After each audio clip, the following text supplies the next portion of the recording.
তুমি ব্ল্যাঙ্ক রাখবে। লায়াবিলিটি আর ইকুইটি যেভাবে তুমি হেডিং দিয়ে দিতে পারো, অসুবিধা নাই। বাট ওইটা হচ্ছে তোমার কোয়েশ্চেনে কি ধরনের ডাটা আছে সেটার উপর ডিপেন্ড করে তুমি হেডিং গুলো লিখবে।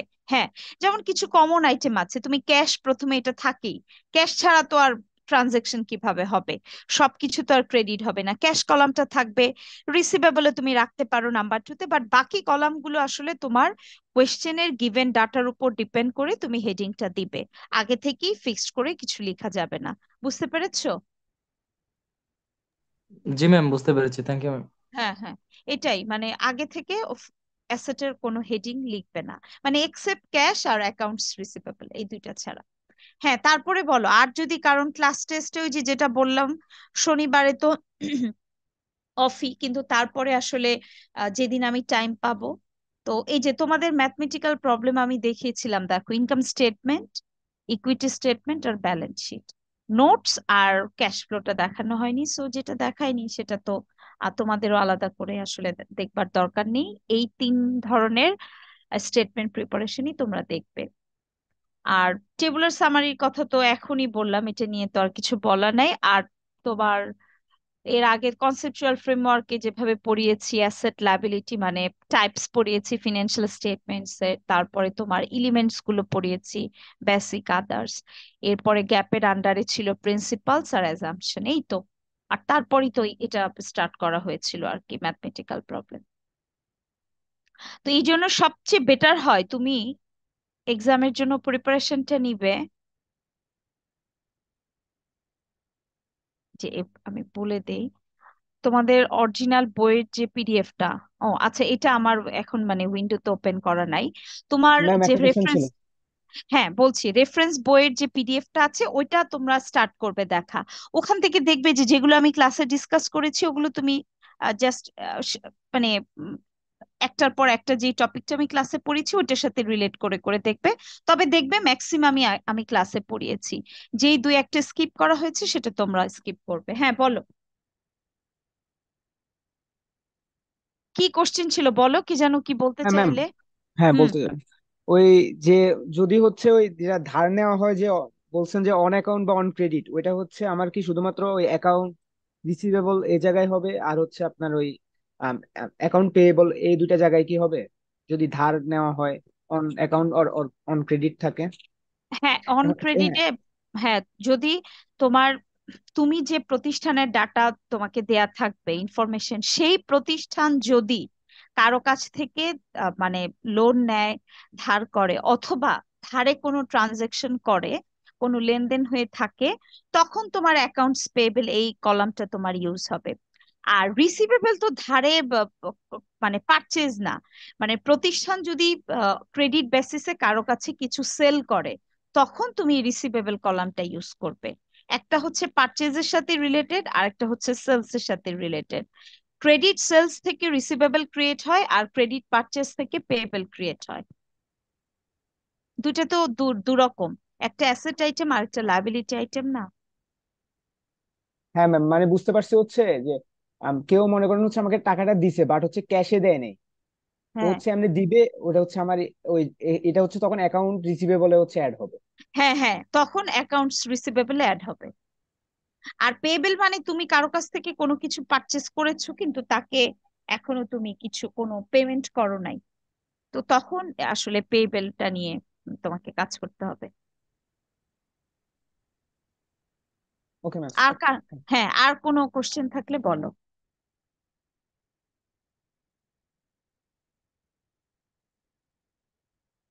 আচ্ছা, যদি কোশ্চেন না থাকে তাহলে কিন্তু তোমাদের এই চ্যাপ্টার 1, ইনফ্যাক্ট আসলে গত ক্লাসে শেষ হয়েছিল, আজকে থেকে চ্যাপ্টার 2 স্টার্ট হবে। এই জন্যই বললাম যে কোনো কোশ্চেন থাকলে বলো।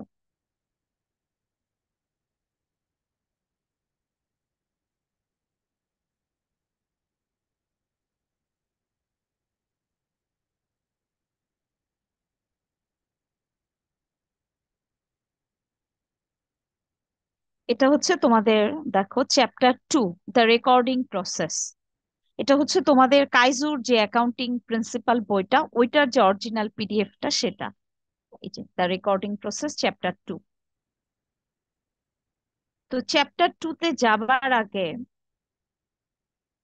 একটু দেখো আসলে আমরা চ্যাপ্টার 1 যেটা জাস্ট ইমিডিয়েট শেষ করলাম, ওইটার সাথে যদি চ্যাপ্টার 2টাকে রিলেট করতে যাই, তাহলে আমরা কিভাবে বলতে পারি একটু দেখো। তোমাদের একদম ফার্স্টের ক্লাসে অ্যাকাউন্টিং এর ডেফিনেশনটা আমি মানে পড়িয়েছিলাম।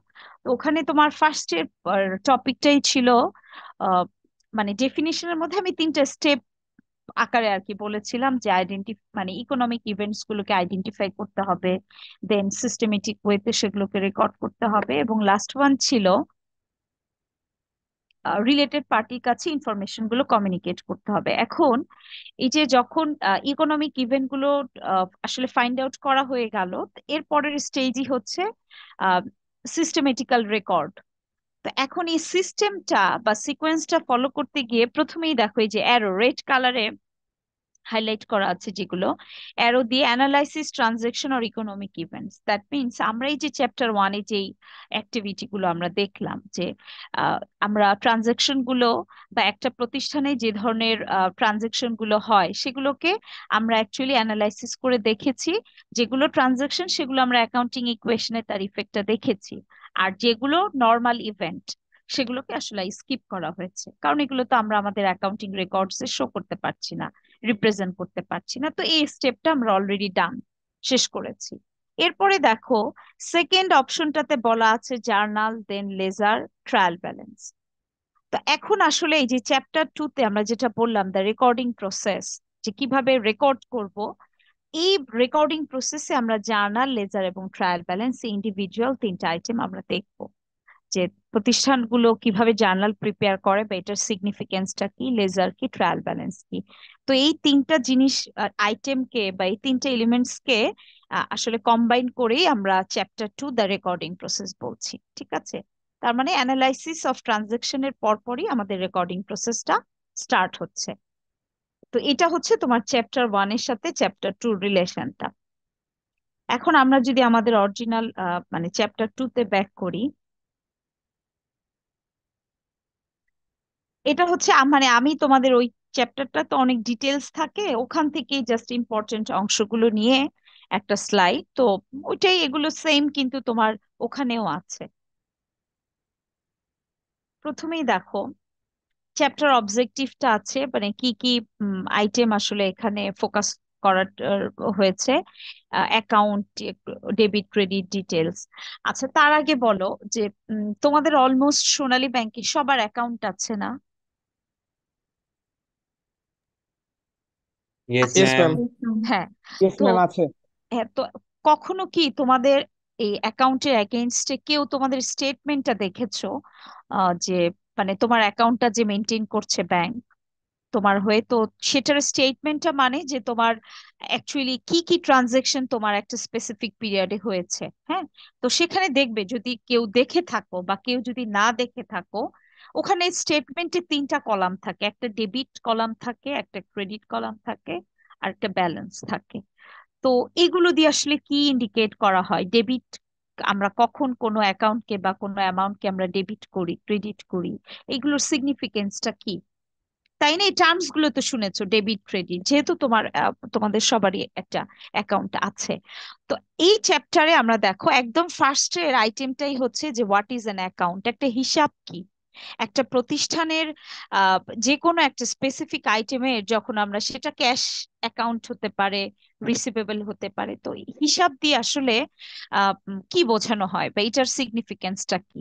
এরপরে আছে ডেবিট ক্রেডিট, এগুলো তো আমরা ওটাতে পরে যাই, প্রথমে চলে আসি হোয়াট ইজ অ্যান অ্যাকাউন্ট। তাহলে অ্যাকাউন্টটা দেখবার আগে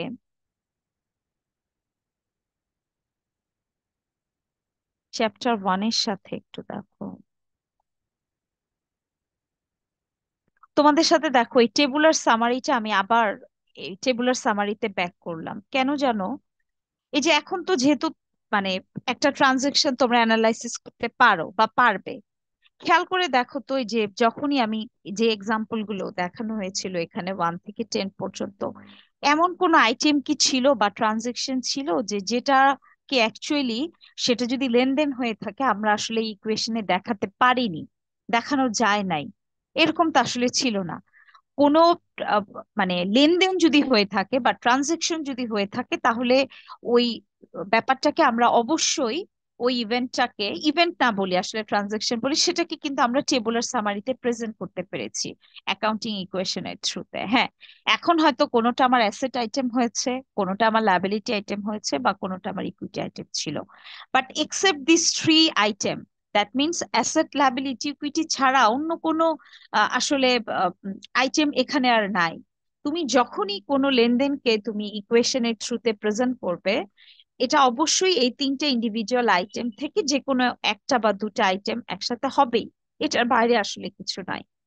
এখন আমি যদি বলি যে এই যে অ্যাসেটে দেখো একটা আইটেম আছে ক্যাশ, রিসিভেবল, সাপ্লাইজ, ইকুইপমেন্ট, আবার লায়াবিলিটিতে আছে পেয়েবল, ইকুইটিতে আছে চারটা। তো এই যে ইন্ডিভিজুয়াল প্রত্যেকটা আইটেমকেই কিন্তু আমি একটা অ্যাকাউন্ট বলতে পারি, যে ক্যাশ একটা ইন্ডিভিজুয়াল অ্যাকাউন্ট, অ্যাকাউন্টস রিসিভেবল একটা ইন্ডিভিজুয়াল অ্যাকাউন্ট, সাপ্লাইজ একটা ইন্ডিভিজুয়াল অ্যাকাউন্ট। আচ্ছা, তা আমি একটা আইটেমের উপরই ফোকাস করি, আমি যদি ক্যাশ নিয়ে কথা বলি। তো ক্যাশের এই যে আমি একটা অ্যাকাউন্ট বললাম, তো ক্যাশ অ্যাকাউন্টটা আমি কেন মেনটেন করব? একটা অর্গানাইজেশনের এই ক্যাশ অ্যাকাউন্টটা রাখার আসলে আহ, মানে রিজনটা কি বা ইম্পর্টেন্সটা কেন রাখবে? তুমি খেয়াল করে দেখো যে ক্যাশের এই যে একটা ইন্ডিভিজুয়াল অ্যাকাউন্ট তুমি বললে, এখানে তুমি বেশ কিছু ট্রানজেকশন এটার থ্রুতে তুমি মেনটেন করেছো। কোথাও তোমার ক্যাশ ইনক্রিজ করেছে, কোথাও তোমার ক্যাশ ডিক্রিজ করেছে, এটাই তো। এটা ছাড়া তুমি দেখো কোনো অ্যাকাউন্টে ইনক্রিজ আর ডিক্রিজ ছাড়া তো তোমার আসলে শো করার কিছু নাই। তাহলে একটা ইন্ডিভিজুয়াল অ্যাকাউন্ট দিয়ে আমরা একটা ইন্ডিভিজুয়াল আইটেমের ইনক্রিজ আর ডিক্রিজটাই দেখি, এটা ছাড়া তো আসলে আর কিছু দেখবার নাই। এবং ফাইনালি যেটা হয়, যে একটা নির্দিষ্ট সময় পরে আমি ওই আমার যে নির্দিষ্ট অ্যাকাউন্টটা, ওইটার একটা ব্যালেন্সও আমি পেয়ে যাই। যেমন আমি ক্যাশের এখানে অনেকগুলো ট্রানজেকশন আমার ইনক্রিজ ডিক্রিজ হওয়ার পরে আমি দেখলাম ক্যাশে আমার এন্ডিং এন্ডিং ব্যালেন্স বলি, বা আমার সমাপনী যে ব্যালেন্স, ক্লোজিং ব্যালেন্স, সেটা হচ্ছে 8,050, 8,050 টাকা। আসলে আমার একটা নির্দিষ্ট সময়ে ক্যাশের আহ মানে এসেছে, বা আমার কাছে যে ইনফ্লো এবং আউটফ্লোটা ছিল সেটা মেনটেন করার পরে ক্যাশে স্টিল 8,050 টাকা এখনো আছে। তো ক্যাশ অ্যাকাউন্ট দিয়ে আমরা এটা বুঝতে পারছি। ঠিক সেম ভাবে আমি যদি রিসিভেবলটা বলি, যে তাহলে রিসিভেবলের এখানেও ইনক্রিজ ডিক্রিজ দেখে ফাইনালি দেখা যাচ্ছে যে না, রিসিভেবলের এখনো 1,400 ব্যালেন্স আছে। তো এরকম ভাবে কিন্তু আমি প্রত্যেকটা অ্যাকাউন্টেরই ইনক্রিজ ডিক্রিজ দিয়ে একটা আলটিমেট ব্যালেন্স বা আমি ক্লোজিং ব্যালেন্স বলতে পারি। তো এতক্ষণ আমি যে কথাগুলো বললাম, দেখো, আচ্ছা এখানে বলা আছে দেখো, an individual accounting record of increase and decrease in a specific asset, liability or equity item।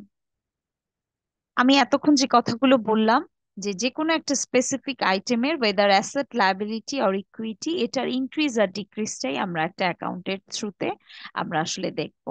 এবং ইনক্রিজ আর ডিক্রিজ এই দুইটা ওয়ার্ড দেখো রেড কালার দিয়ে এটা একটু আলাদা করে দেখানো হয়েছে, এটাই। আচ্ছা, এরপর চলে আসি তাহলে মানে প্রেজেন্টেশনটা কিরকম হবে, একটা হিসাবের প্রেজেন্টেশনটা বা একটা অ্যাকাউন্টকে আমরা কিভাবে দেখাতে পারি।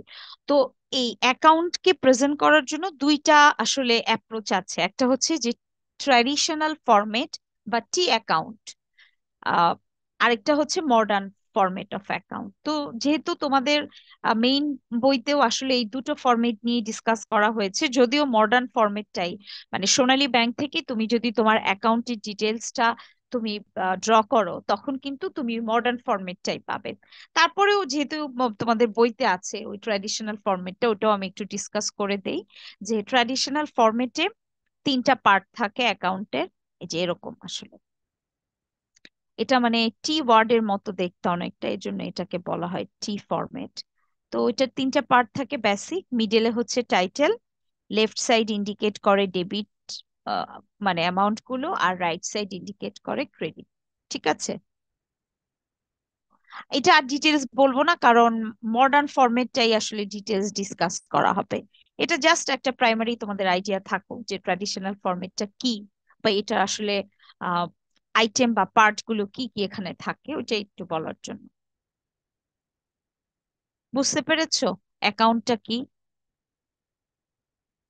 তোমাদেরও যেরকম সোনালী ব্যাংকে অ্যাকাউন্টটা আছে না, তো ওই অ্যাকাউন্টটা দিয়ে কিন্তু আহ, আসলে প্রেজেন্ট করা হয় যে তুমি কোন কোন ডেটে তোমার অ্যামাউন্ট তোমার অ্যাকাউন্টে ডিপোজিট হয়েছে আর কোন কোন ডেটে তুমি উইথড্র করেছো, ইনক্রিজ আর ডিক্রিজ, এবং এই দুটোর পর ফাইনালি ওই ডেট পর্যন্ত তোমার ব্যালেন্স কত আছে।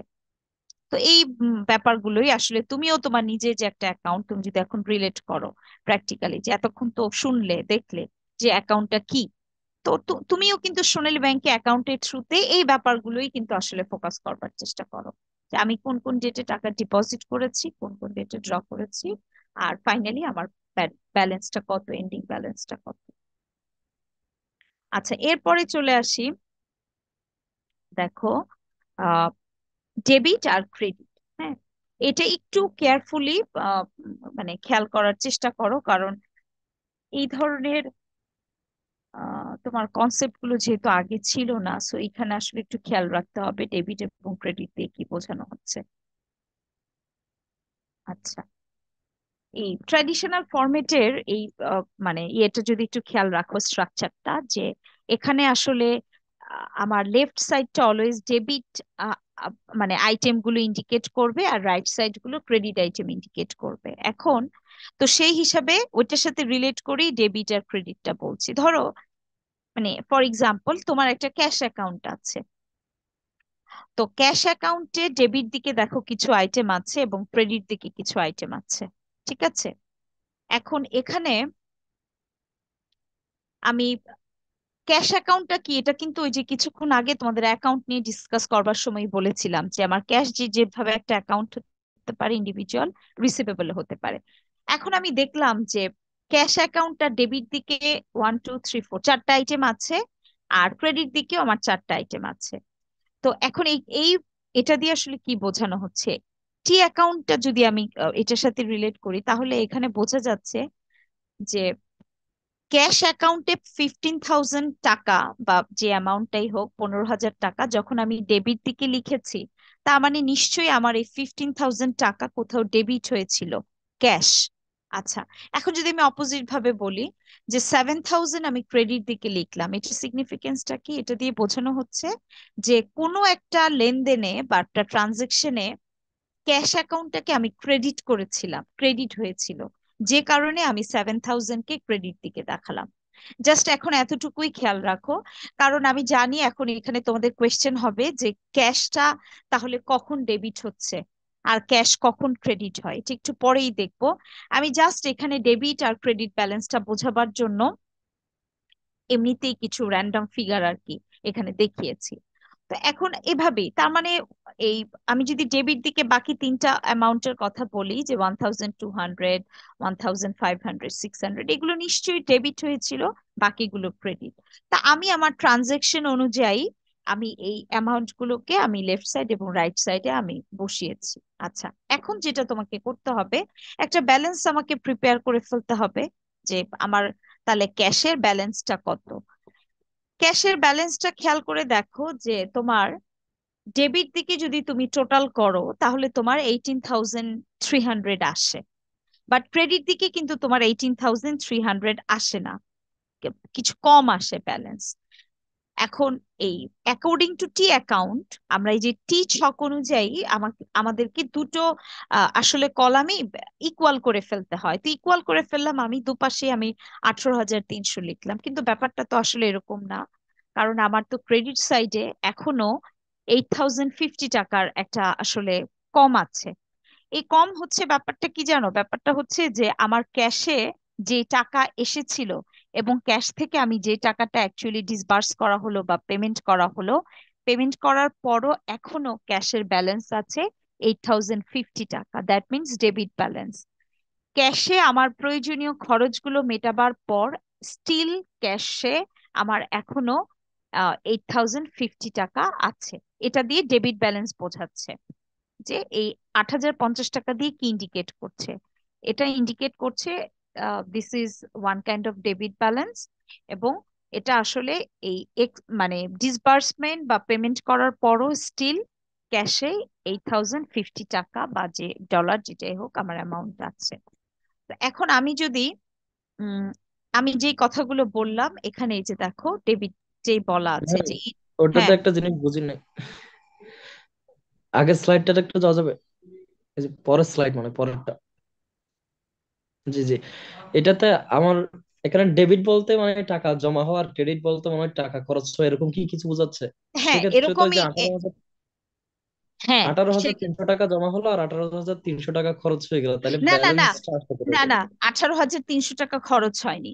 মানে ব্যাপারটা হচ্ছে যে টি ফরম্যাটে ব্যালেন্স করে দেখাতে হয় যে দুইটা সাইড কম্পেয়ার করার পরে যে অ্যামাউন্টটা আসলে বিগ অ্যামাউন্ট থাকে দুটো সাইডের মধ্যে, ওইটা দিয়ে ব্যালেন্স করে দেখাতে হয়।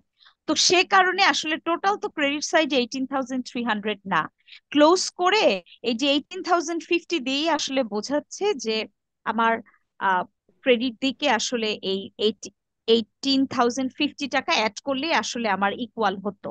মানে হচ্ছে আমার ডেবিট দিকে এক্সট্রা আছে, বুঝতে ও পেরেছো? আচ্ছা ক্রেডিট দিকে আচ্ছা তো আর আচ্ছা, আসলে ওইটা নাই। হ্যাঁ, থ্যাংক এখন ইউ ম্যাম। খেয়াল করো আমি আর ম্যাম যে এটা কথা উল্টা হ্যাঁ কেস যদি হয় যে হ্যাঁ ক্রেডিটে বেশি আসছি, হলে হ্যাঁ হ্যাঁ ডেবিটে কম। আসছি আসছি আসছি ওটাতেই বলতাম, কিন্তু তার আগে আমি এতক্ষণ যে কথাগুলো বললাম ওইটা একটু দেখো যে entering an amount on the left side of an account is called debiting the account when the total of the two sides compared an account will have a debit balance if the total of the debit amount exceeds the credit। আমি যেটা বললাম যে তুমি দুটো সাইডের মধ্যে compare করে debit সাইডটা যদি তোমার ক্রেডিট সাইডের অ্যামাউন্টকে এক্সিড করে, এই সিচুয়েশনে আমি যে ব্যালেন্সটা পাবো সেটাকে আমি বলছি debit balance.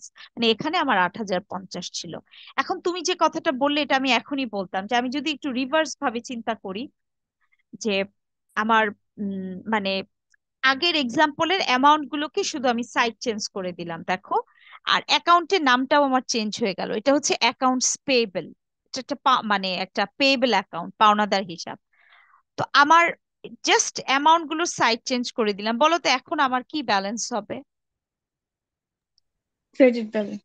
Credit balance. Credit balance দিয়ে কি বোঝাচ্ছে জানো? যে আমার আহ, এটা তো আসলে একটা আসলে লায়াবিলিটি অ্যাকাউন্ট, অ্যাকাউন্টস পেয়েবল। খেয়াল করো তুমি যদি এটাকে টেবুলার সামারিতে প্রেজেন্ট করতে, এটাকে তুমি কোথায় দেখাতে বলো তো? লায়াবিলিটির আন্ডারে না পেয়েবল? ক্যাশটাকে যেমন জি আমরা ম্যাম। অ্যাসেট, হ্যাঁ ক্যাশটাকে যেমন আমরা অ্যাসেটে দেখিয়েছি, পেয়েবলটা কি এখন বলবে অ্যাসেটে দেখাবো? এটা কি কখনো অ্যাসেট অ্যাকাউন্ট? এটা লায়াবিলিটি। তো এখন এই মানে এখন এটাকে আমি ক্রেডিট এবং ডেবিট দিকে আসলে যে অ্যামাউন্ট গুলো আছে এটা দিয়ে বোঝানো হচ্ছে যে তোমার যে লায়াবিলিটি গুলো ছিল সেখান থেকে আহ, কিছু লায়াবিলিটি পেমেন্ট করার পর এখনো আসলে 8,050 টাকার 8,050 টাকা লায়াবিলিটি এই প্রতিষ্ঠানের স্টিল আছে, যেটা তাদেরকে পেমেন্ট করতে হবে। এবং এটা যেহেতু এটা ক্রেডিট ব্যালেন্স, অ্যাকাউন্টস পেয়েবল যেহেতু ক্রেডিট। তো এখন যে কথাগুলো বললাম এটা জাস্ট ডেবিটের অপোজিট, যে entering an amount on the right side of an account is called crediting the account. ঠিক সেম ভাবে দুইটা সাইড কম্পেয়ার করে ক্রেডিট সাইডের টোটালটা যদি ডেবিট থেকে এক্সিড করে এবং সেখানে আমরা যে অ্যামাউন্টটা পাবো সেটাকে আমরা বলবো ক্রেডিট। এখন আমি জানি যে তোমাদের এখানে অনেক কোয়েশ্চেন, কারণ এই যে ডেবিট কখন কাকে বলছি বা ক্রেডিট কখন, কোন অ্যামাউন্টটা ক্রেডিট হচ্ছে, এটা এখন আমরা ডিটেলস দেখবো যে তুমি কখন কোন অ্যামাউন্টকে ডেবিট ক্রেডিট করবে। বুঝতে পেরেছো? ওই ডেবিট ক্রেডিটটা বোঝার পর তুমি যদি আবার অ্যাকাউন্টটাতে ব্যাক করো তখন দেখবে ক্লিয়ারলি তুমি বুঝতে পারছো যে কখন মানে কেন অ্যাকাউন্টস পেয়েবলের ক্রেডিট ব্যালেন্স হলো বা এটা ডেবিট সাইড দিয়ে কি বোঝানো হচ্ছে। তো এখন আমরা এখানে ডেবিট ক্রেডিট প্রসিডিউরটা দেখবো। দেখো এখানে বলা আছে যে for each transaction debit must equal credits the account. আচ্ছা, এখন যেটা দেখবো যে ডাবল এন্ট্রি সিস্টেমে মানে অ্যাকাউন্টিং এর তো দেখেছো না ডুয়াল ইফেক্ট, আমরা ওই যে টেবুলার সামারিতে দেখে আসছি যে প্রত্যেকটা ট্রানজেকশনেরই অ্যাকাউন্টিং ইকুয়েশনে ডুয়াল ইফেক্ট থাকে। তো ডুয়াল ইফেক্ট দিয়ে কিন্তু বলেছিলাম ক্লাসে যে একটা লেফট সাইডে একটা ইফেক্ট হবে, রাইট সাইডে ইফেক্ট হবে, নট নেসেসারি। আমি আমার ইকুয়েশনের যে কোনো একটা পোর্শনেও আমি কিন্তু আমার ডুয়াল ইফেক্ট পেতে পারি। তো এই যে ডুয়াল ইফেক্টটাই যখন আমরা অ্যাকাউন্টিং রেকর্ডে এটাকে রেকর্ড করতে যাব with the help of double entry system, তখন আমরা কিভাবে আমাদের ডেবিট ক্রেডিটটা আমরা ফাইন্ড আউট করব, এটাই আমরা এখানে দেখব। তো এখানে আসলে কিছু বিষয় একটু তোমাদের খেয়াল রাখতে হবে, সেটা হচ্ছে একটু খেয়াল করে দেখবে এখানে 6টা আইটেম এখানে আছে: asset, liability, capital, drawings, revenue, expense. এই টোটাল 6টা আইটেম তোমার এখানে আছে। এখন এই 6টা আইটেমের ভেতর প্রত্যেকটা ইন্ডিভিজুয়াল আইটেম, আমি এই 2টা আইটেমই বলবো ডিটেলস, পরের গুলো আসলে তোমরা দেখিয়ে বুঝতে পারবে। খেয়াল করো অ্যাসেটটাকে দেখো, 2টা কলাম মানে মাঝখান দিয়ে একটা মানে লাইন টেনে আলাদা করা হয়েছে কেন? লেফট সাইডে একটা ইনক্রিজ ইন্ডিকেটর আছে, খেয়াল করো, এটা তো বুঝতেই পারছো। আর এটা হচ্ছে ডিক্রিজ ইন্ডিকেটর। এবং তোমার এখানে এই যে মানে বক্সটার ভেতরে বলা আছে ডেবিট ফর ইনক্রিজ, আর এই যে এখানে যেটা দিয়ে আসলে আমার ডিক্রিজ ইন্ডিকেটর, সেখানে বলা আছে ক্রেডিট ফর ডিক্রিজ। এটার মানে কি? এটার মিনিংটা হচ্ছে যে যে কোনো অ্যাসেট আইটেম হোয়াট এভার, এখন যে কোনো অ্যাসেট আইটেম কি, তুমি যখন টেবুলার সামারি প্রিপেয়ার করেছো, দেখো টেবুলার সামারিতে কিন্তু তুমি তোমার অ্যাসেট সাইডে অনেকগুলো আইটেম এখানে তুমি শো করেছো।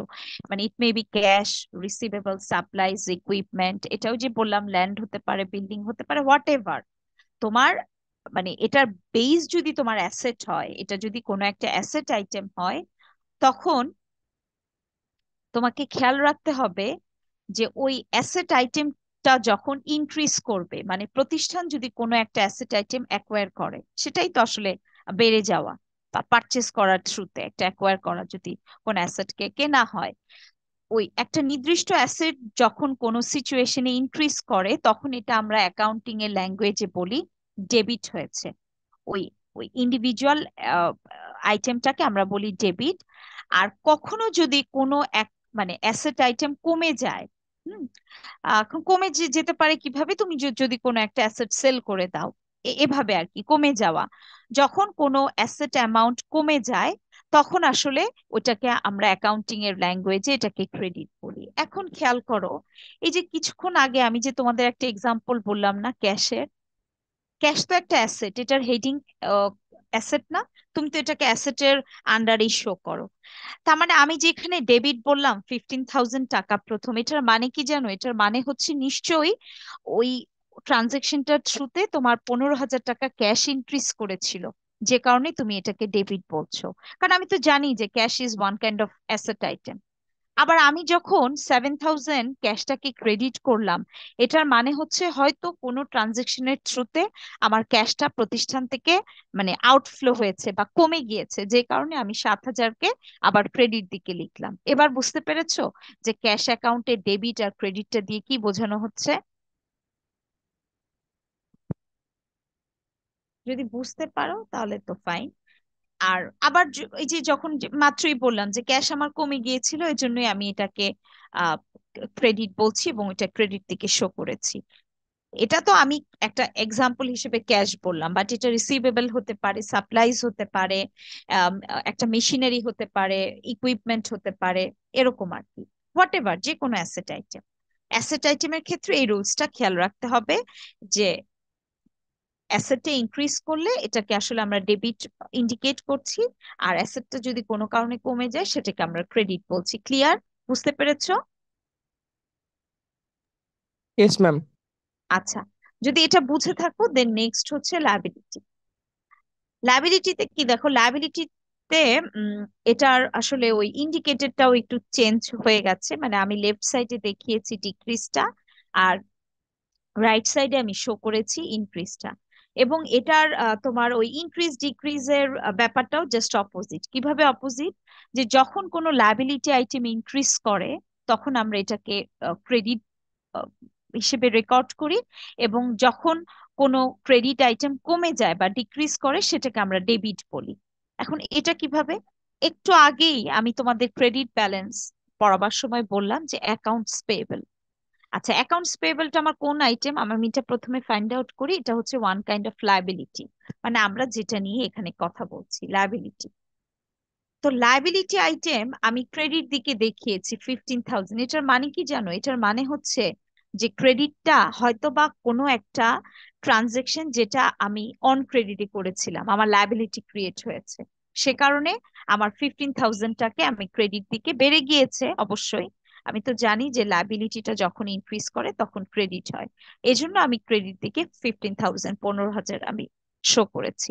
7,000 কেন লিখলাম? 7,000 হচ্ছে যে 15,000 টাকা, মানে ফর এক্সাম্পল 15,000 টাকা লোন নিয়েছি, কিছুদিন পর আমি তাদেরকে আবার 7,000 টাকা পেমেন্ট করে দিয়েছি। তো অবশ্যই এখানে আমার আসলে লায়াবিলিটিটা কমে গেল। তো লায়াবিলিটি আইটেম যখন ডিক্রিজ করে বা কমে যায়, তখন এটা আসলে ডেবিট হয়। তো যে কারণে আমি ডেবিট দিকে এখানে 7,000 টাকা বা ডলার যেটাই হোক আমি শো করেছি। তো এই অপোজিট আইটেম গুলো একসাথে দেখিয়েছি। অপোজিট আইটেম কি জানো? অ্যাসেট এবং লায়াবিলিটি, এই দুইটার ইনক্রিজ এবং ডিক্রিজটা জাস্ট অপোজিট।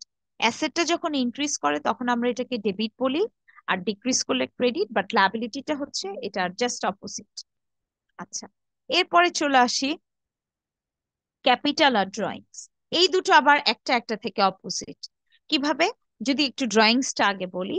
ড্রয়িংসটাতে দেখো বলা হচ্ছে যে যখন আমার বা প্রতিষ্ঠানের বা ওনারের উইথড্রলসটা বা উত্তোলন বা ড্রয়িংসটা যখন বেড়ে যায়, দ্যাট মিনস ওনার যদি কোনো কারণে উত্তোলন করে প্রতিষ্ঠান থেকে কোনো কিছু, এটা তো তার ড্রয়িংসটা পারে, তখন আসলে আমরা ড্রয়িংসটাকে ডেবিট করি। আর ড্রয়িংসটা যদি কোনো সময় কমে যায় তখন আমরা সেটাকে ক্রেডিট বলি। ঠিক সেম ভাবে ক্যাপিটাল। ক্যাপিটাল হচ্ছে যে এটা আসলে যখন প্রতিষ্ঠানে কোনো ধরনের কোনো ইনভেস্টমেন্ট করা হয় ওনারের থ্রুতে, এক বা একাধিক যেটাই হোক ওনার, তো সেটাকে ক্যাপিটালটা ইনক্রিজ করলে আমরা ক্রেডিট বলি, আর ক্যাপিটালটা যদি ডিক্রিজ হয় তাহলে আমরা সেটাকে ডেবিট বলি। এরপরে চলে আসো, এখন তোমাদের মনে হতে পারে এক্সাম্পল কি, একটা এক্সাম্পল দিয়ে দেখি। তো একটা টোটাল প্রবলেমই আছে একটু পরে এই ডেবিট ক্রেডিটের অ্যাপ্লিকেশনটা নিয়ে। তো এখন আর এক্সাম্পলের জন্য বলছি না। এরপরে লাস্ট দুটো আইটেম, সেটা হচ্ছে রেভিনিউ আর এক্সপেন্স। তো এটাও ঠিক সেম। রেভিনিউটা আর আর এক্সপেন্সের জাস্ট ইনক্রিজ ডিক্রিজের কনসেপ্টটা অপোজিট। তো রেভিনিউটা যখন ইনক্রিজ করে তখন এটা ক্রেডিট হয়, আর ডিক্রিজ করলে ডেবিট হয়। এক্সপেন্সটা টোটালি অপোজিট।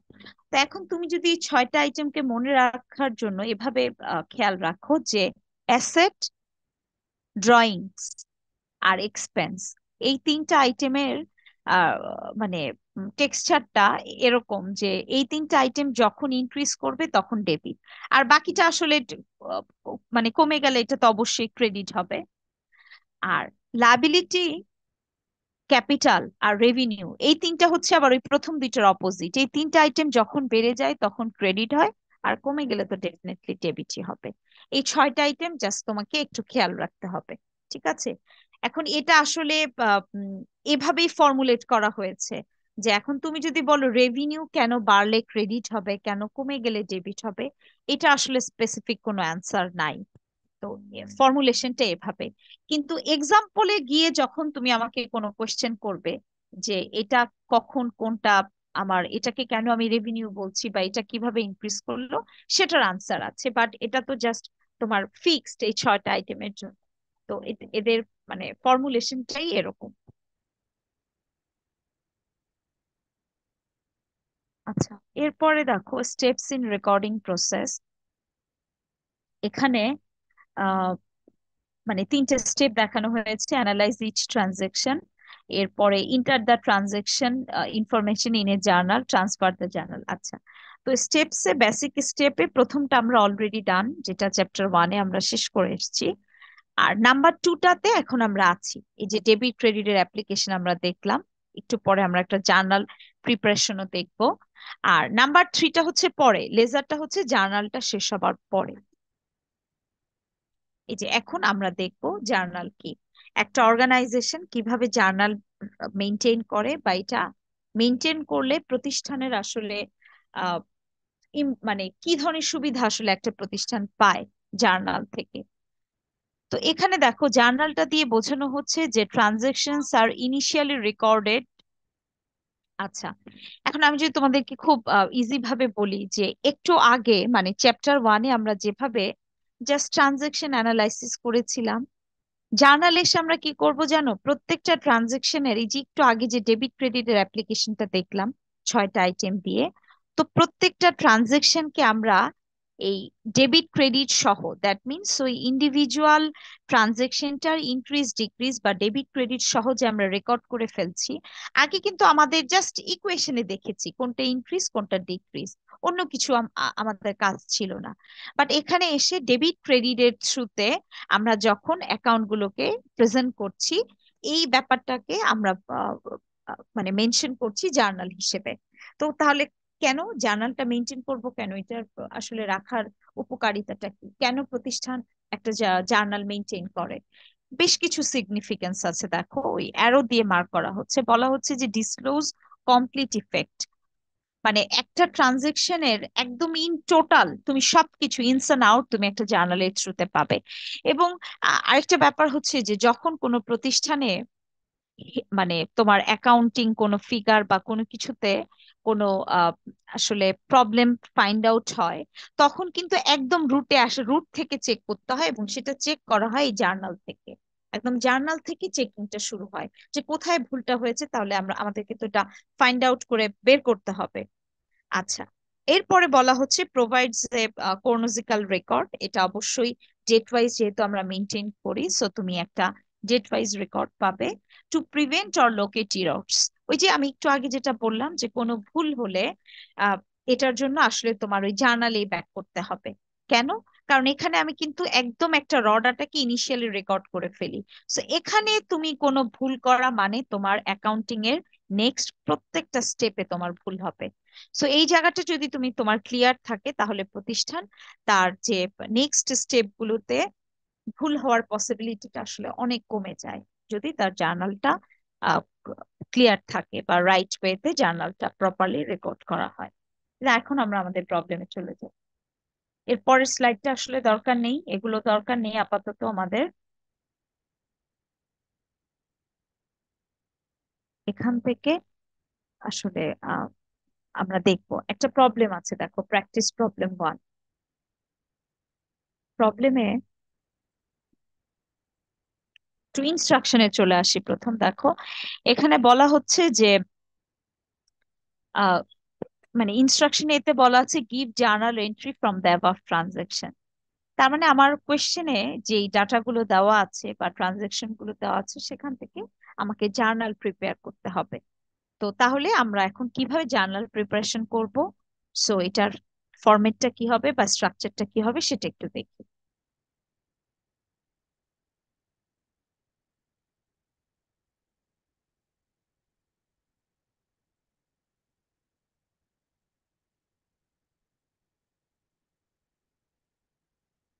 আচ্ছা, জার্নাল প্রিপারেশন করার জন্য আমি একটু আমার জার্নালটাতে মানে আমার আসলে ওই ফাইলটা এখানে ওপেন করা নাই, তা আমি একটু জার্নাল প্রিপারেশন দেখছি।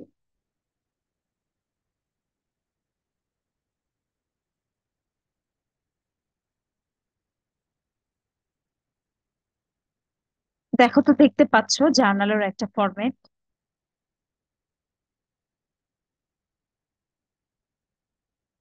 দেখো তো স্ক্রিনে দেখা যাচ্ছে কিনা। ওই যে দেখো pioneer advertising agency general journal দেখতে পাচ্ছো? দেখা যাচ্ছে না স্ক্রিনে। না ম্যাডাম। না ম্যাম। আচ্ছা, কিন্তু এখানে আবার আচ্ছা, আমি ওই স্টপ, আবার শেয়ার স্ক্রিনে দিচ্ছি, দেখো এবার দেখা যায়। দেখো তো এবার দেখতে পাচ্ছো? হ্যাঁ ম্যাডাম, দেখা যাচ্ছে। হ্যাঁ ম্যাম, দেখা যাচ্ছে। আচ্ছা, এখন আনসার শুরু করার আগে এটার আগে স্ট্রাকচারটা নিয়ে একটু কথা বলি। এখানে দেখো, যখনই তোমার কোয়েশ্চেনে জার্নাল রিলেটেড কোনো প্রবলেম থাকবে বা জার্নাল প্রিপারেশন, তখন তোমাকে এরকম 5টা কলাম প্রিপেয়ার করতে হবে, 5টা কলাম থাকবে। তো বক্সটা তুমি পেন্সিল দিয়েও প্রিপেয়ার করতে পারো, কোনো প্রবলেম নাই। আর আনসার কিন্তু পেন্সিল দিয়ে করা যাবে না, অবশ্যই তোমাকে পেন ইউজ করতে হবে। তো ফার্স্ট কলামটি ইন্ডিকেট করছে ডেট, তারিখ, প্রতিষ্ঠানের কোন কোন দিনের ট্রানজেকশন গুলো, কোন মাসের কত তারিখের ট্রানজেকশন গুলো তুমি জার্নালাইজ করবে, এই জন্য ডেট। সেকেন্ড কলামটি ইন্ডিকেট করছে দেখো অ্যাকাউন্টস টাইটেল অ্যান্ড এক্সপ্লানেশন। এটার সিগনিফিকেন্সটা হচ্ছে যে তোমার হিসাবের আসলে হেডিং বা টাইটেলটা কি, তোমার মেইন হিসাবটা কি, যেটা নিয়ে তুমি ডেবিট ক্রেডিট করবে সেটা, এবং তোমার ট্রানজেকশনটা কি ছিল, একটা এক্সপ্লানেশন জাস্ট। এটা কিন্তু তুমি চাইলে, আমি পরে বলবো, ইগনোর করতে পারো। নাম্বার 3 হচ্ছে রেফারেন্স নং। এটা অলওয়েজ ব্ল্যাঙ্ক থাকে, তোমরা এটা কিছু লিখবে না। রেফারেন্স নংটা কি, এটা আমি জার্নাল শেষ করে যখন লেজার স্টার্ট করব তখন বলবো। আপাতত রেফারেন্স নংটা ব্ল্যাঙ্ক থাকবে। ডেবিট তো বুঝতেই পারছো, একটা অ্যামাউন্ট আসবে এখানে। ডেবিট হচ্ছে 4th কলামটা, আর ক্রেডিট হচ্ছে 5th কলাম, লাস্ট ওয়ান। সবসময় তোমাকে খেয়াল রাখতে হবে যে যে কোনো ট্রানজেকশনে ডেবিট এবং ক্রেডিট সাইডে টোটাল কিন্তু মানে সেম হবে, ইকুয়াল আসবে, ইকুয়াল। এখন তোমার মানে এটা দিয়ে আসলে বোঝানো হচ্ছে এরকম না ব্যাপারটা যে ডেবিটে অলওয়েজ একটা অ্যাকাউন্ট আসবে। যেমন এখানে দেখো, ক্যাশে আছে 10,000, ক্যাপিটালে আছে 10,000, ফাইন। বাট এরকম হতে পারে যে আমার more than one account debit বা ক্রেডিট সাইডে কিন্তু থাকতে পারে, একের অধিক হিসাব যদি আমি বলি। তোমার number of account more than 1 2 যেটাই হোক হতে পারে, বাট তোমাকে খেয়াল রাখতে হবে total amount of debit and credit will be same or equal. Account নিয়ে কোনো প্রবলেম নেই, আমি কিন্তু বলছি দুটা সাইডের অ্যামাউন্টটা। নাম্বার অফ অ্যাকাউন্ট ভ্যারি করতে পারে, সেটা কোনো ব্যাপার না, but total debit should be equal to total credit. তোমার টোটাল ডেবিট এবং টোটাল ক্রেডিটটা ইকুয়াল হতে হবে। এখানে কিন্তু প্রত্যেকটা ট্রানজেকশনে দেখো তাই আছে, ডেবিট দিকে যেটা, ক্রেডিট দিকে সেটা। তো এখানে আসলে তোমাদের প্রবলেম গুলোতে একটা অ্যাকাউন্ট দিয়ে আমি দেখিয়েছি, বাট এই এক্সাম্পলটার পরে একটা ছোট একটা এক্সাম্পল দেখবো যে যদি কোনো অ্যাকাউন্টে একটার বেশি হিসাব থেকে থাকে তখন আমরা সেটা কিভাবে জার্নালাইজ করব সেটাও দেখবো। এটা হচ্ছে ওভারঅল তোমার বেসিক স্ট্রাকচারটা, ডেট, অ্যাকাউন্টস টাইটেল, রেফারেন্স নং, ডেবিট ক্রেডিট। বুঝতে পেরেছো? তো এরকম একটা ফরম্যাট আগে প্রথমে তোমরা পেন্সিল দিয়ে ড্র করে নিবে তোমার স্ক্রিপ্টে। এরপরে চলে যাই আমাদের কোশ্চেনে। আচ্ছা, এখানে দেখো বলা হচ্ছে যে October 1 2010 mister CR bird invest $10,000 cash in an advertising agency call pioneer advertising agency. আচ্ছা, অতটুকুন দরকার নেই। তোমার জন্য ইম্পর্টেন্ট হচ্ছে ডেট আর ট্রানজেকশনটা কি ছিল। ডেটটা হচ্ছে 2010 এর অক্টোবরের 1 তারিখে এই মিস্টার বি, সিআরবি, উনি তার যে বিজনেসটা বা প্রতিষ্ঠানটা একটা অ্যাডভার্টাইজিং এজেন্সি, সেখানে অ্যাজ এন ওনার $10,000 তার ক্যাশ ইনভেস্টমেন্ট ছিল। এখন আমাকে বলো তো এটা কি ট্রানজাকশন? তুমি কি এটাকে লেনদেন বলতে পারো কোনোভাবে?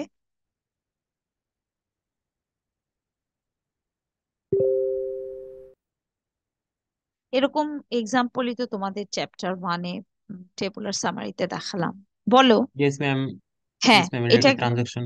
হ্যাঁ এটা একটা ট্রানজাকশন, কারণ ওনার তার যে বিজনেস অর্গানাইজেশন সেখানে $10,000 ক্যাশ ইনভেস্টমেন্ট করেছে। এখন এটা যেহেতু ট্রানজেকশন, সুতরাং তুমি এটাকে জার্নালাইজ করতে পারবে, জার্নাল এন্ট্রি দিতে পারবে। তো এটাকে তাহলে এখন আমরা কিভাবে জার্নালাইজ করব?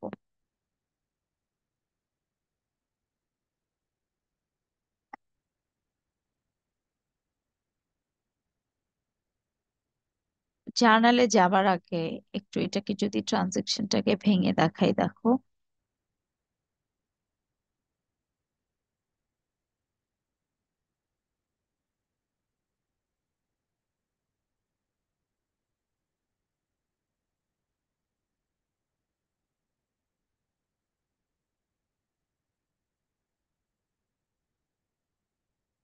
আচ্ছা, এই যে যে ট্রানজেকশনটার কথা আমি মাত্রই বললাম যে ওনারের একটা ক্যাশ ইনভেস্টমেন্ট ছিল $10,000। এখন তুমি যদি এটাকে একটু টেবুলারে চিন্তা করো, জার্নাল পড়ে, হ্যাঁ তুমি একদম বেসিক থেকে দেখো, এটাকে যদি আমি টেবুলারে শো করতাম তাহলে আমরা কিভাবে শো করতাম?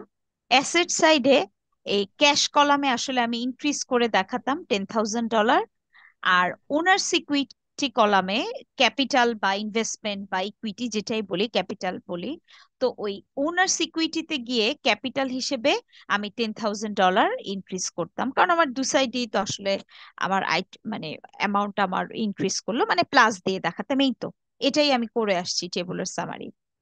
এখন আসলে আমাকে কিন্তু টেবুলার প্রিপেয়ার করতে বলেনি, আমাকে বলা হয়েছে যে টু গিভ জার্নাল এন্ট্রি। তো এখন জার্নাল এন্ট্রি দিতে হলে তো ওই যে আমার ডেবিট ক্রেডিটের একটা ব্যাপার আছে। তো ডেবিট ক্রেডিটটাতে যাবার আগে আমাকে আসলে আমার অ্যাকাউন্ট আইডেন্টিফাই করতে হবে, হিসাব অ্যাকাউন্টটা কি। তো এখন অ্যাকাউন্টটা দেখো আমি কিন্তু ইজিলি টেবুলার সামারি থেকে ফাইন্ড আউট করতে পারি। অ্যাসেট সাইডে আমি যেটা বললাম যে আমার ক্যাশ অ্যাকাউন্টে ইনক্রিজ করেছে, ক্যাশ অ্যাকাউন্টে ইনক্রিজ করেছে, আর ইকুইটির আন্ডারে আমার ক্যাপিটালটা ইনক্রিজ করেছে 10,000। এখন আমি তো আমার ওই অ্যাকর্ডিং টু ডেবিট ক্রেডিট রুলসটা জানি যে when any asset amount increases it becomes debit. এখানে আমার ক্যাশ অ্যাকাউন্টে ইনক্রিজ করেছে $10,000, তো আমি ক্যাশ অ্যাকাউন্টটাকে ডেবিট বলতে পারি 10,000। আর এরপরে আমার যেহেতু এটা আমার ক্যাপিটাল বা ইনভেস্টমেন্ট ছিল, আমরা জানি যে ইনভেস্টমেন্ট বা ক্যাপিটালটা যখন ইনক্রিজ করে তখন এটা আসলে ক্রেডিট হয়। এখানে আমার ওই ইকুইটি আন্ডারে আমার ক্যাপিটালটা বেড়ে গেছে 10,000। তো এখন অ্যাকাউন্ট যেহেতু আমি আইডেন্টিফাই করেছি এবং ডেবিট ক্রেডিটটাও আমি ফাইন্ড আউট করতে পেরেছি, সো ফাইনালি আমি আমার যে ফরম্যাটটা সেখানে আমি শো করব। দেখো, ক্যাশ অ্যাকাউন্টটা আমি ডেবিট লিখলাম আর ক্যাপিটালটা ক্রেডিট, ডেবিট কলামে 10,000 আর ক্রেডিট কলামে 10,000। আবার ছোট করে জাস্ট এক্সপ্লেইন করে দিলাম যে owners investment of cash in the business. ঠিক আছে। আচ্ছা, এখন তোমাদের যে কোয়েশ্চেন গুলো মানে হতে পারে নর্মালি সেটা হচ্ছে যে ডেবিটটা কেন প্রথম দিকে, ও আরেকটু বলে নি, ডেবিট পুরো ওয়ার্ডটা লেখা হয় না, ডিআর দিয়ে ডেবিট ইন্ডিকেট করা হয় আর সিআর দিয়ে ক্রেডিট। এবং ডেবিট কলামটাই নর্মাল প্র্যাকটিস হচ্ছে তুমি প্রথমে দেখাবে, এরপরে ক্রেডিটটা দেখানো হয়। তুমি ক্রেডিটটা আগে দেখালে যে ভুল হবে ব্যাপারটা তা না, বাট এটার প্রেজেন্টেশনেই ডেবিটটা প্রথমে থাকে। তো বেটার তুমি প্রথম দিকেই ডেবিটটা দেখাও। আর একটু আগে বলেছিলাম যে তুমি এক্সপ্লানেশনটা স্কিপ করতে পারো, হ্যাঁ। তো স্কিপ করার ব্যাপারটা হচ্ছে যে তুমি যদি তোমার heading A only accounts title টুকু রাখো তাহলে তোমার এক্সপ্লেইন করবার কোনো দরকার নেই। তুমি just cash capital debit credit করলে ওকে। কিন্তু তুমি যদি হেডিং এ এক্সপ্লানেশন কথাটি ইন্ডিকেট করে ফেলো তখন আবার তোমাকে একটু ট্রানজেকশনটা কি ছিল এটা একটু বলে দিতে হবে, এটা তুমি কোশ্চেনেই পাবে তোমার ট্রানজেকশনটা কি ছিল। বুঝতে পেরেছো?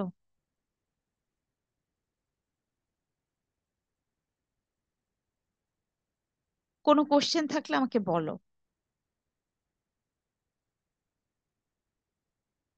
আচ্ছা, যদি কোনো কোশ্চেন না থাকে তাহলে আমরা সেকেন্ড যে উম, আমাদের ট্রানজেকশনটা আছে ওইটাতে ব্যাক করি।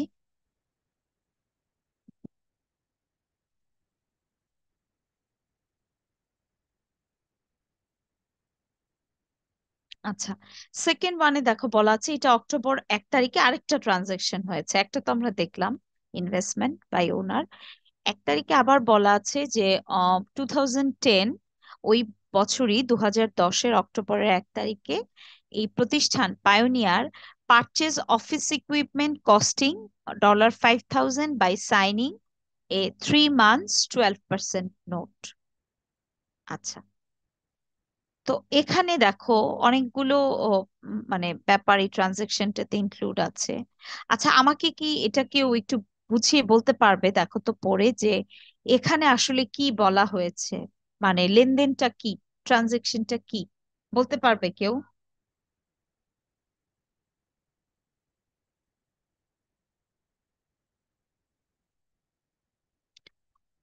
এখানে এই পায়োনিয়ার অ্যাডভার্টাইজিং এজেন্সি তাদের প্রতিষ্ঠানের জন্য কিছু ইকুইপমেন্ট পারচেস করেছে, একদম ক্লিয়ারলি তোমার বলা আছে ইকুইপমেন্ট।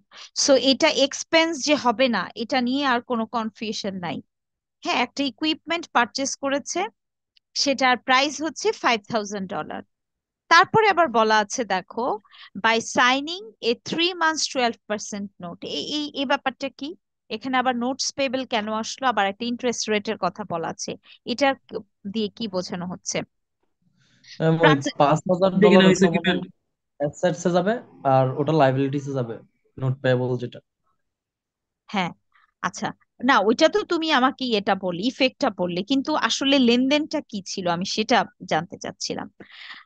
মানে আসলে ট্রানজেকশনটা এরকম ছিল যে ধরো পায়োনিয়ার অ্যাড ফার্মের আসলে কিছু অফিস ইকুইপমেন্ট দরকার। তো অফিস ইকুইপমেন্টের জন্য তারা একটা ফার্নিচার শপে গেল বা ওই ইকুইপমেন্ট শপে গেল। তো শপে যাওয়ার পর তারা তাদের যেই রেসপেক্টিভ ইকুইপমেন্টটা দরকার সেটার প্রাইস আসছে $5,000। তো তারা চাচ্ছে যে আসলে পায়োনিয়ারের ওই রকম ক্যাশ নাই অ্যাভেলেবেল তাদের হাতে। তো তারা বলল যে আমরা ক্রেডিট বেসিসে ইকুইপমেন্টটা নিতে চাচ্ছি। তো ওই প্রতিষ্ঠানের আসলে হয়তো তাদের ক্রেডিট বেসিসে তারা লেনদেন করে না, বাট তাদের ইমিডিয়েটলি ওই ইকুইপমেন্টটা দরকার, ক্যাশ তাদের নাই। তো তারা যেটা করলো, পায়োনিয়ার অ্যাড ফার্ম একটা ব্যাংকে গেল, ব্যাংকে গিয়ে $5,000 তারা লোন হিসেবে নিয়েছে। লোন হিসেবে নিয়ে তারা তাদের ইকুইপমেন্টটা পারচেস করেছে। এখন ব্যাংক থেকে যখন তারা লোন নিয়েছে তখন কিন্তু তুমি আর এখানে অ্যাকাউন্টস পেয়েবল বলতে পারবে না। কেন? কারণ ব্যাংক তো তোমাকে ভার্বাল এগ্রিমেন্টের উপর লোন দিবে না। সেখানে অবশ্যই তোমার কিছু পেপার প্রসেসিং এর ব্যাপার আছে, লিগাল ইস্যুস আছে। তো ওগুলো তুমি ফর্মালিটিস তুমি মেনটেন করে সিগনেচার করে তুমি এই মানে লোনটা নেওয়া হয়েছে। এবং লোন নেওয়ার সময় ব্যাংক তোমাকে দুইটা কন্ডিশন দিয়ে দিয়েছে পায়োনিয়ার অ্যাডভার্টাইজিং। কি কি? একটা হচ্ছে যে they should pay this $5,000 after within 3 months. 3 মাসের মধ্যে $5,000 ব্যাক করতে হবে উইথ 12% ইন্টারেস্ট। তো এটাই হচ্ছে ট্রানজেকশনটা আর কি, যে এই এগ্রিমেন্টে এগ্রি করে বা এই টার্মস এন্ড কন্ডিশনে এগ্রি করে তারা লোনটা নিয়ে ওই ওই ইকুইপমেন্টটা তারা পারচেস করেছে। এটা হচ্ছে তোমার অরিজিনাল লেনদেনটা। এখন তুমি আসো তাহলে আমার এটাকে আমি কিভাবে শো করব, আর এটার জন্য আমি কিভাবে ডেবিট ক্রেডিট আমি কিভাবে রিপ্রেজেন্ট করব। আচ্ছা, এখন আমি বলি, মানে স্টেপ বাই স্টেপ বলি। এটাকে যদি তুমি টেবুলার সামারিতে দেখাতে তাহলে কি করতে? টেবুলার সামারিতে রিপ্রেজেন্ট করলে তোমার প্রেজেন্টেশনটা হতো এরকম, যে অ্যাসেট পোর্শনে একটা কলাম অ্যাড হতো ইকুইপমেন্ট। ইকুইপমেন্টে তুমি দেখাতে 5,000। আর লায়াবিলিটি কলামে একটা কলাম অ্যাড হতো, সেটা হচ্ছে নোটস পেয়েবল। এখানে কিন্তু যদি তুমি অ্যাকাউন্টস পেয়েবল দেখাও তাহলে ভুল হবে। হ্যাঁ, নোটস পেয়েবলে তুমি দেখাতে 5,000, তাই না? এটার বাইরে কি আর কিছু হতো আমাকে বলো তো?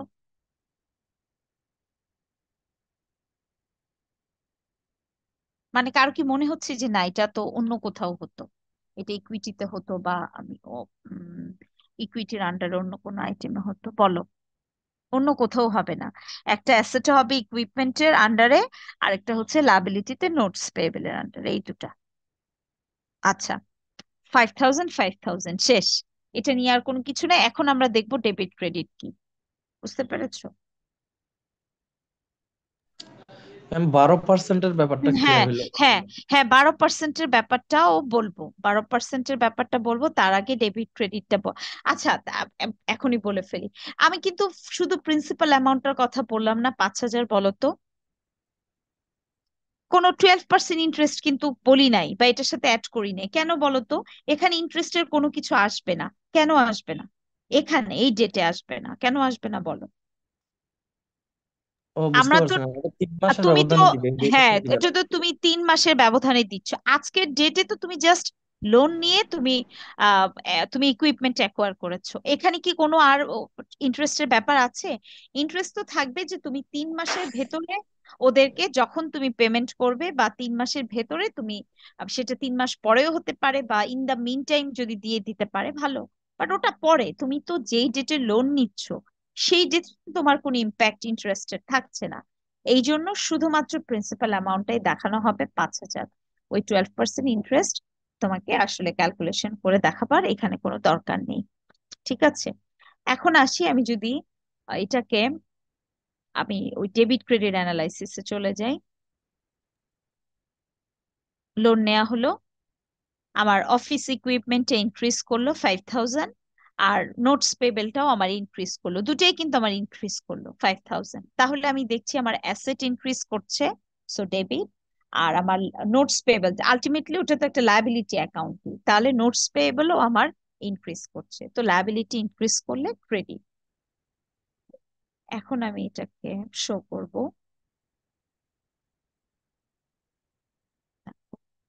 অফিস ইকুইপমেন্ট ডেবিট 5,000 আর নোটস পেয়েবল ক্রেডিট 5,000। ইন্টারেস্টের কোনো ক্যালকুলেশন এখানে নাই।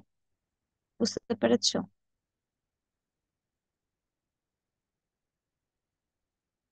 আচ্ছা, যদি বুঝে থাকো আহ এটা পরে যখন আবার ইন্টারেস্টটা দেয়া হবে তখন, মানে এই ডেটা, কারণ এটা তো তুমি রেকর্ড করছো ডেট ওয়াইজ। দেখো প্রত্যেকটা ট্রানজাকশন কিন্তু আমরা এই যে সিকোয়েন্স মেনটেন করছি, ডেট ওয়াইজ দেখছি। সো অন্য কোনো কিছু আসলে এখানে কনসিডার করবার দরকার নেই এই ডেট ছাড়া অন্য কিছু। আচ্ছা, ম্যাম এরপর একটা জিনিস ক্লিয়ার হয় নাই যে আমি যখন ওই জিনিসটা কিনলাম $5,000 মানে ধার নিলাম হ্যাঁ বা লোন নিলাম, তো ওই হ্যাঁ দিনই তো আমার লাইবিলিটিসে অ্যাড হয়ে গেল যে 12% ইন্টারেস্ট সহ, তাই না ম্যাম? হ্যাঁ, এখন ধরো ইন্টারেস্ট অ্যাড হয়েছে, মানে তুমি জাস্ট ওই লোনটা ওই এগ্রিমেন্টে এগ্রি করে তুমি লোনটা নিয়েছো।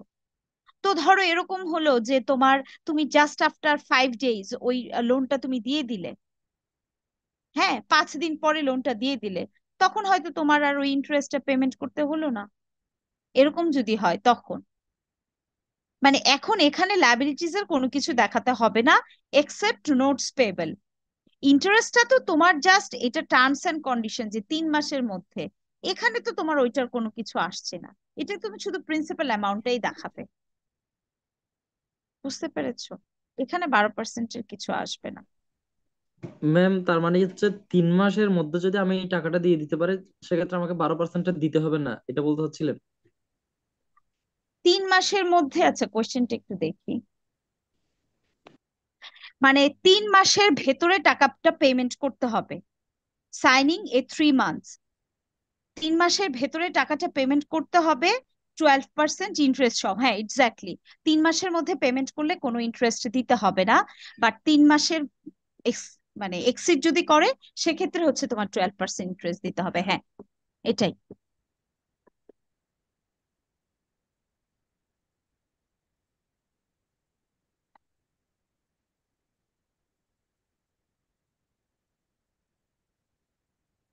আচ্ছা, এরপরে নেক্সট ওয়ানে চলে যাই, অক্টোবর 2-তে। অক্টোবর 2টা অনেক ইজি, এটা আমার এত মনে হয় ডিটেলস বলার দরকার নেই। যে pioneer receive 1,200 cash advance from Arnox, a client for advertising services that are expected to be completed by December 31। এটা কি বলেছে বলো তো?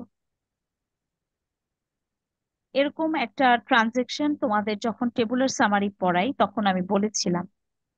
এখানে খেয়াল করো, তোমার কোয়েশ্চেনের ডাটা হচ্ছে অক্টোবর মান্থে। তো অক্টোবর মান্থে পায়োনিয়ার তাদের কোনো একজন ক্লায়েন্ট, রেগুলার যাদেরকে হয়তো সার্ভিস প্রোভাইড করা হয়, ওরকম একজন ক্লায়েন্টের কাছ থেকে $1,200 ক্যাশে রিসিভ করেছে, রিসিভড ইন ক্যাশ।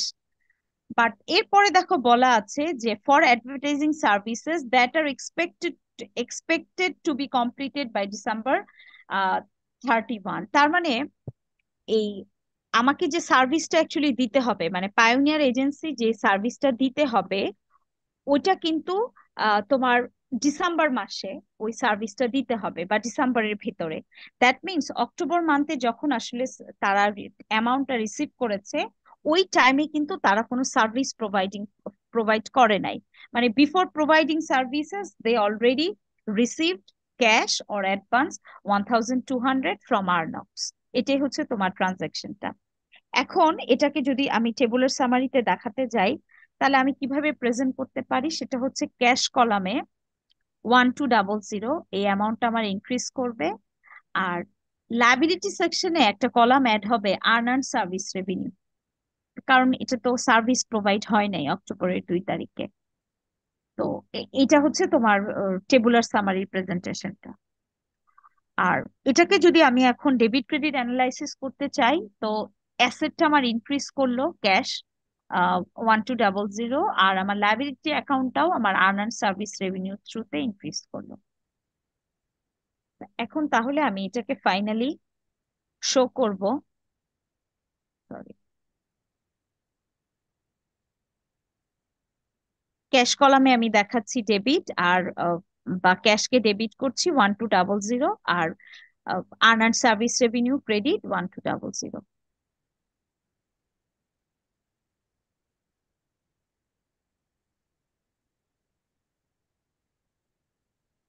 এখন আমাকে বলো তো যে পরে যদি কোনো একটা ডেটে এই ট্রানজেকশনটা অ্যাকচুয়ালি সার্ভিস প্রোভাইড করে ফেলে, তখন আসলে তুমি কিভাবে দেখাবে? বলতে পারবে কেউ, বলো তো?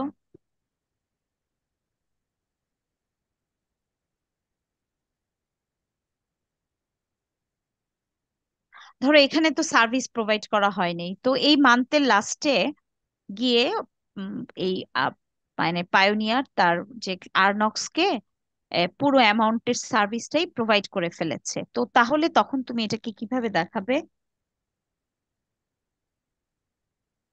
টেবুলার সামারিতে হলে কিভাবে দেখাতে? লায়াবিলিটিটা তো আসলে আমার ইনক্রিজ করা ছিল, আর অ্যাসেটটা ইনক্রিজ করা ছিল, তো সার্ভিস প্রোভাইড করা হলে কি আর লায়াবিলিটি থাকবে? লায়াবিলিটি কমে যাবে আর রেভিনিউটা ইনক্রিজ করতো, এটাই।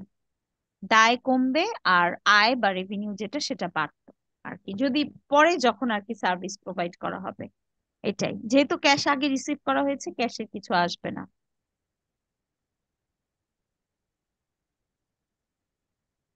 আচ্ছা, অক্টোবর 3 তে দেখো বলা আছে pioneer paid office rent for October in cash $900। এটা হচ্ছে প্রতিষ্ঠান তার অফিস রেন্ট, মানে that means one kind of expense, সেটা ক্যাশে পেমেন্ট করে দিয়েছে। তাহলে এটা কি হলো?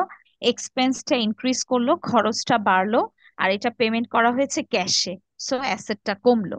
এখানে আমার রিলেশনশিপ হবে দুইটা অ্যাকাউন্টের মধ্যে, একটা হচ্ছে এক্সপেন্স ইনক্রিজ আর একটা হচ্ছে ক্যাশ বা অ্যাসেট ডিক্রিজ। তো ক্যাশ, সরি, এক্সপেন্স ইনক্রিজ করলে ডেবিট, আর ক্যাশ যদি কমে যায় বা অ্যাসেট যখন কমে যায় তখন ক্রেডিট। তো এখন এটাকে তুমি দেখাবে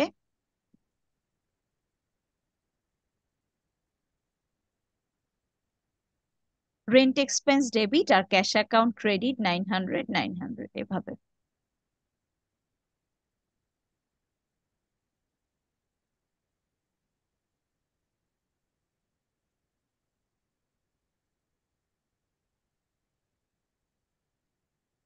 এরপরে নেক্সট ওয়ান হচ্ছে অক্টোবর 4।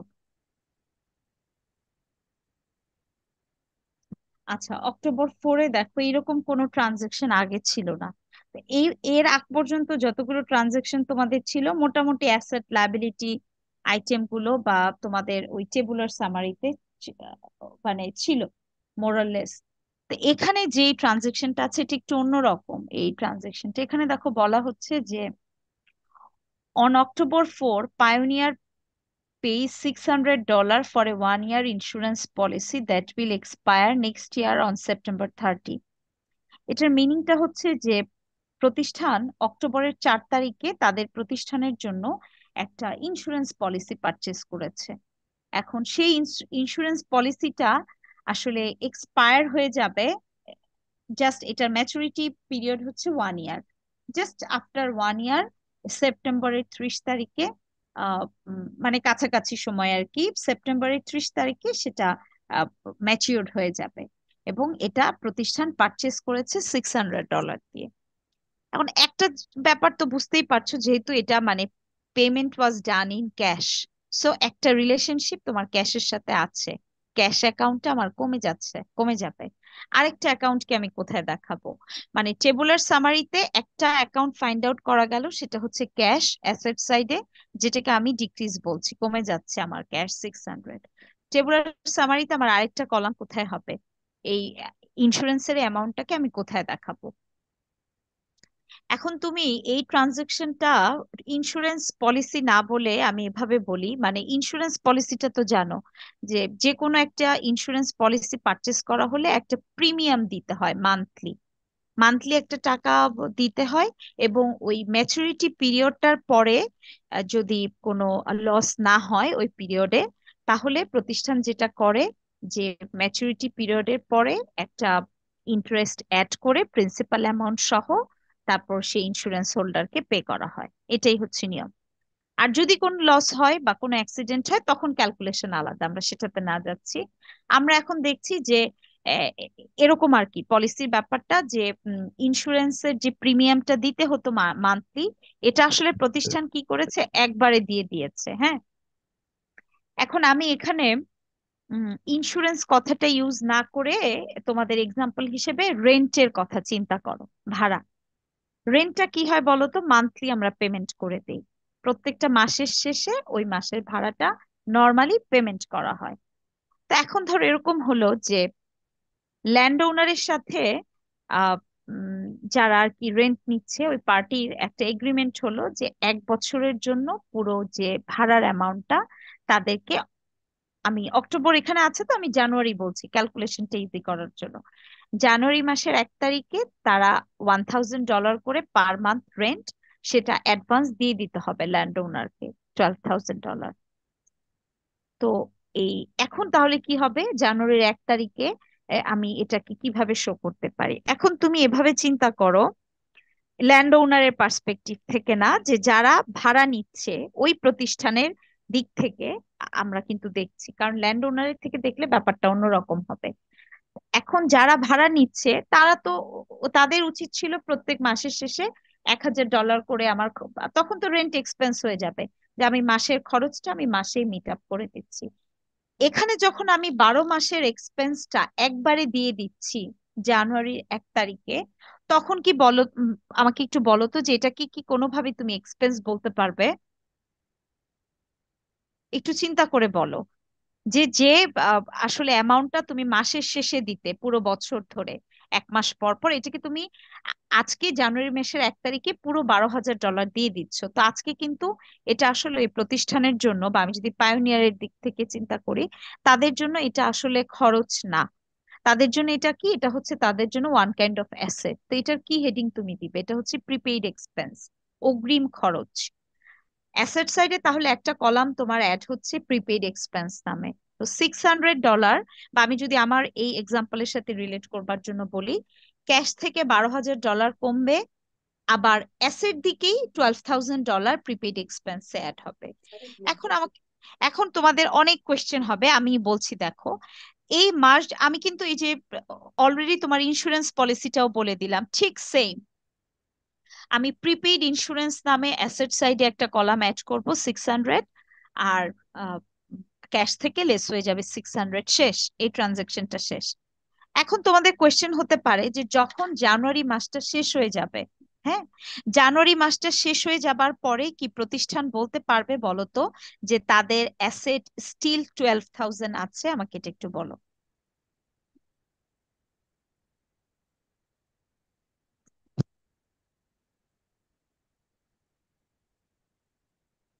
বলো তো কি হবে?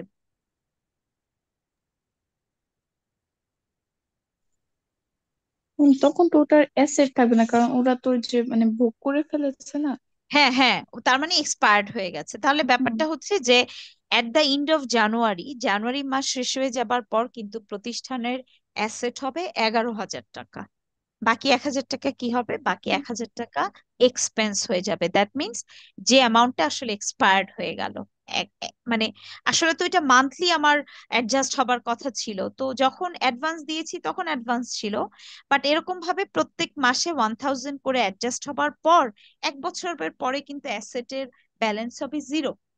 তখন তুমি পুরো টাকাটাই 1 বছর 1 বছর মানে মান্থলি তুমি এক্সপেন্স হিসেবে এটাকে অ্যাডজাস্ট করে যাবে। যদিও এইটা তোমার এখানকার টপিক না, বাট এই টপিকটা হচ্ছে আমরা চ্যাপ্টার 3-তে যেহেতু দেখবো, এই জন্য বললাম। হ্যাঁ বলো, কোনো আমি বুঝতে পারছি না, কারো কোনো কোশ্চেন থাকলে বলো। কথা ক্লিয়ার আমি মানে শুনতে পারিনি, কেউ মনে হয় কিছু বলছিলে, যাই হোক। তো এখন আমরা আমাদের কোশ্চেনে ব্যাক করি। তো আমাদের আর অতটুকুন মাসের শেষেরটা কনসিডার করবার দরকার নেই, এখানে কিছু বলেনি। এটা হচ্ছে ইনিশিয়াল যে ডেটে ইন্স্যুরেন্স মানে পলিসিটা পুরো অ্যামাউন্টটা দিয়ে পারচেস করা হয়েছে 600 দিয়ে। তো তাহলে এটা ও তো বলেই দিলাম, দুটাই তোমার অ্যাসেট পোর্শনে হবে, এবং এটাকে তুমি শো করবে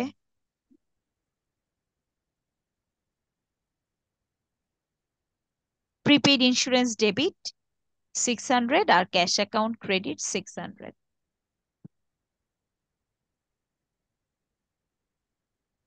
এই তো, মানে তোমার এখানে একটা ইন্ডিভিজুয়াল অ্যাসেট ইনক্রিজ করলো, আবার অন্য একটা অ্যাসেট অ্যাকাউন্ট তোমার ডিক্রিজ করলো, দুটাই তোমার আসলে অ্যাসেট।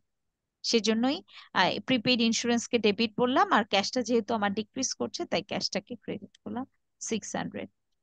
হ্যাঁ বলো, কারো কোনো কোশ্চেন যদি না থাকে তাহলে নেক্সট।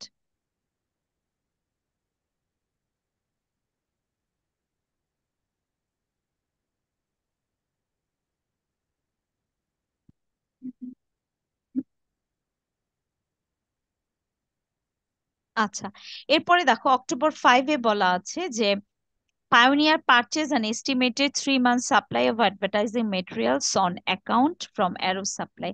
এখানে দেখো রেড কালার দিয়ে দুইটা মানে দুইটা ওয়ার্ড আর কি হাইলাইট করা হয়েছে। একটা হচ্ছে অন অ্যাকাউন্ট, তার মানে তুমি বুঝতে পারছো ক্লিয়ারলি যে this transaction was on credit বা অন অ্যাকাউন্ট, ধারে হয়েছিল। আরেকটা হচ্ছে অ্যারো সাপ্লাই, মানে প্রতিষ্ঠানটা যাদের কাছ থেকে ট্রানজেকশনটা যাদের সাথে আহ, আসলে কমপ্লিট করেছে ওই পার্টিটা বা ওই ক্লায়েন্টটা হচ্ছে অ্যারো সাপ্লাই। আচ্ছা, তো এই Pioneer Ad Firm Arrow Supply এই প্রতিষ্ঠান থেকে $2,500 কিছু অ্যাডভার্টাইজিং ম্যাটেরিয়াল পারচেস করেছে ধারে। সেটা অক্টোবরের 5 তারিখের একটা লেনদেন এবং তার অ্যামাউন্ট হচ্ছে 2,500, যেটা পুরোটাই ধারে হয়েছে।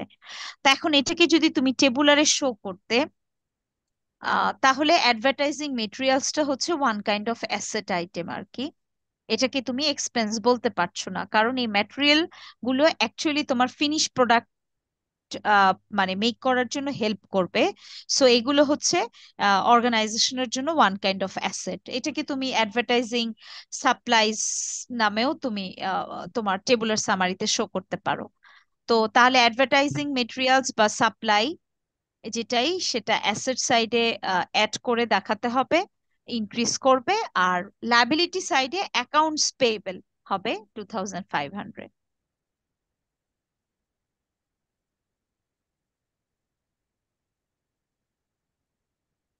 এই যে অ্যাডভার্টাইজিং সাপ্লাইজ ডেবিট আর অ্যাকাউন্টস পেয়েবল ক্রেডিট 2,500।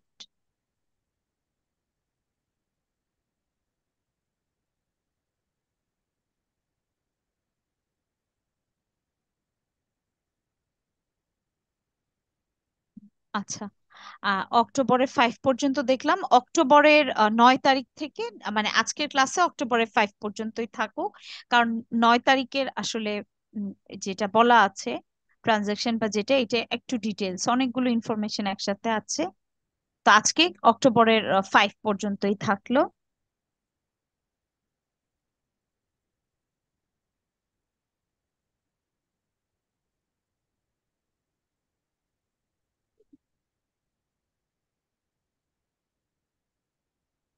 নেক্সট ক্লাসে ইনশাল্লাহ তোমাদের অক্টোবরের 9 তারিখ থেকে স্টার্ট হবে। আর ওই যে ক্লাস টেস্টের কথা যেটা বললাম যে নেক্সট উইকের জন্য তোমরা প্রিপেয়ার থেকো। আমি টিমসে একটা দিয়ে দিব নোটিস আর কি, ওই তোমাদের সিলেবাসটা নিয়ে। ডেটটা থাকবে না, ঠিক আছে? জি ম্যাম। হ্যাঁ, আর মানে এই জন্যই বললাম প্রিপেয়ার থেকেও, সেটা আসলে আমি স্পেসিফিক করে বলতে পারছি না। সেটা তোমাদের সাথে আমার টাইম যেই ডেটে ম্যাচ করবে, মানে আমার ক্লাস যখন, তোমাদের ছাড়া তো অন্য যে, মানে যখন আমি ফ্রি থাকবো ঠিক তখনই ক্লাস টেস্টটা হবে। সো তখন আবার বলো না যে এরকম হঠাৎ করে। সিলেবাস যেহেতু আরো আগে থেকেই আসলে অ্যানাউন্স করা ছিল, এই জন্য নেক্সট উইকে যে আমি জাস্ট হয়তো আগের দিন তোমাদের সিআর কে বলবো অথবা টিমসে আমি দিয়ে দিব, ঠিক আছে? আর টোটাল 49 আমাকে টেক্সট করেছো। তো এর মধ্যে কেউ যদি বাদ থেকে থাকো, আহ, উম, মানে আইডি এখনো লিখে দাওনি, সো তারা আমাকে ইনবক্সে এখানে দিয়ে দিতে পারো। ঠিক আছে, তাহলে তোমাদের ক্লাস আজকে এই পর্যন্তই। নেক্সট ক্লাসে আবার ইনশাল্লাহ কথা হবে। Thank you. সালাম ম্যাডাম। হ্যাঁ বলো।